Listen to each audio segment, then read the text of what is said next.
आज हम समाज शास्त्र में पाठ 5 सामाजिक विषमता एवं बहिष्कार के स्वरूप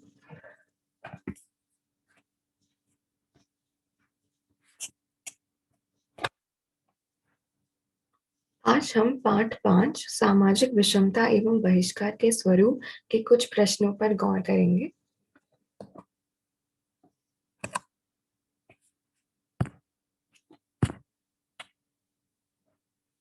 पहला प्रश्न, अन्य पिछड़े वर्ग दलितों से भिन्न कैसे हैं?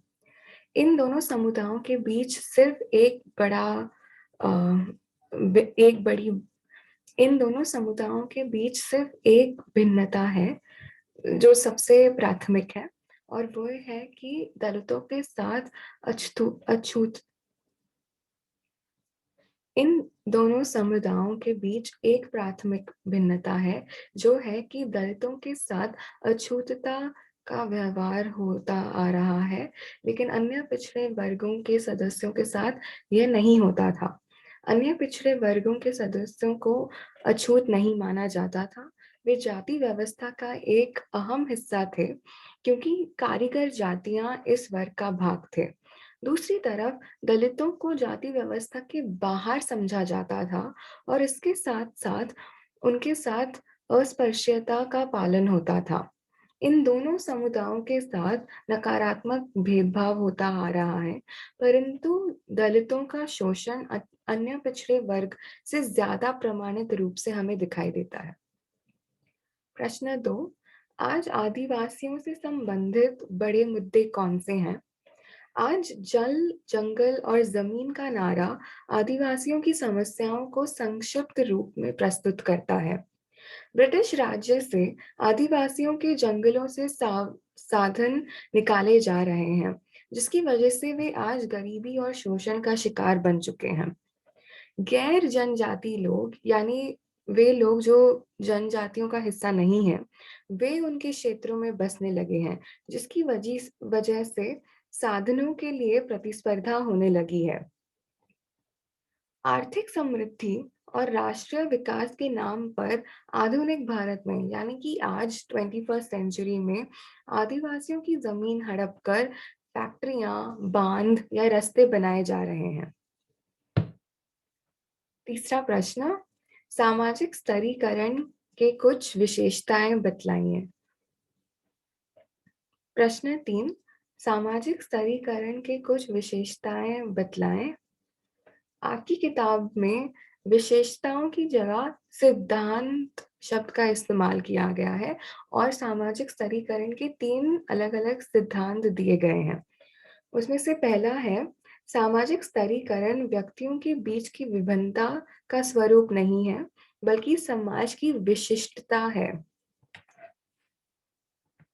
शिकारी समाज में उत्पादन कम होता था, इसलिए सिर्फ प्रारंभिक सामाजिक स्तरीकरण, यानी प्राइमरी सोशल स्ट्रैटिफिकेशन ही जारी था।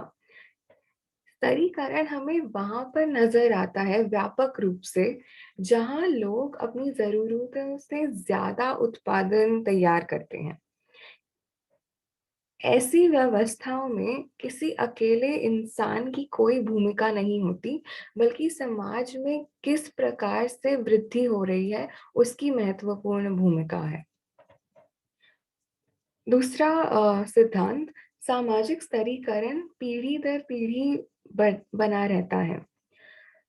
हम जानते हैं कि जाति व्यवस्था पारंपरिक व्यवसायों पर आधारित है। पारंपरिक व्यवसायों का पालन करने से सामाजिक असमानताएं बनी रहती हैं, और जन्म ही जाति व्यवस्था में व्यावसायिक अवसरों को निर्धारित करता है। तीसरा सिद्धांत, सामाजिक स्तरीकरण को विचार धारा द्वारा समर्थन मिलता है। कोई भी व्यवस्था जो हजारों सालों से चलती आ रही हो, उसके पीछे कोई ना कोई विचार होना आवश्यक है।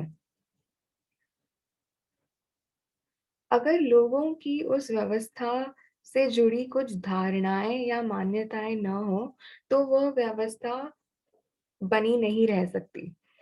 जिन लोगों को इस व्यवस्था से लाभ प्राप्त होता है, वे ही नीचता या उच्चता जैसे विचारों को ज़्यादा समर्थन देते हैं और ये हम जाति व्यवस्था के आधार पर कह रहे हैं।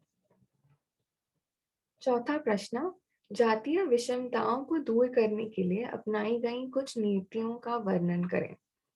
हम जानते हैं कि भारत का संविधान 1950 में बना और उसी साल संविधान के बनने से अस्पृश्यता यानी अछूतता गैर कानूनी अपराध माना गया। इसके साथ ही साथ अनुसूचित जनजातियों और जातियों को सरकारी नौकरियों में आरक्षण भी मिला। इसके पहले 1850 में यानी अंग्रेजी राज के दौरान जातीय निर्योग्यता निवारण अधिनियम के अंदर केवल धर्म या जाति के परिवर्तन के कारण नागरिकों के अधिकारों को कम नहीं किया जा सकता, ऐसा घोषित कर दिया गया। उसके बाद 1989 में यानी स्वतंत्रता के बाद और संविधान बनने के कुछ 40 साल बाद अनुसूचित जाति और जनजाति अत्याचार निवारण अधिनियम भी बनाया गया और उसमें दलितों के खिलाफ हो रहे शोषण को बंद करवाने की क्षमता थी और उसे दंडनीय अपराध भी बनाया गया। अब सिर्फ अस्पृश्यता यानी अछूतता ही कानूनी नहीं बनाए गए, बल्कि दलितों के खिलाफ हो रहे स्पेसिफिक शोषण को भी गैर कानूनी बनाया गया। ये उनके लिए एक नया कानून था, बाकी सबसे अलग। उसके पश्चात 1990 में मंडल कमीशन के सुझाव और उसके रिपोर्ट के कारण अन्य पिछड़े वर्ग नामक वर्ग को भी आरक्षण दिया गया, अनुसूचित जनजाति और अनुसूचित जनजातियों के साथ-साथ।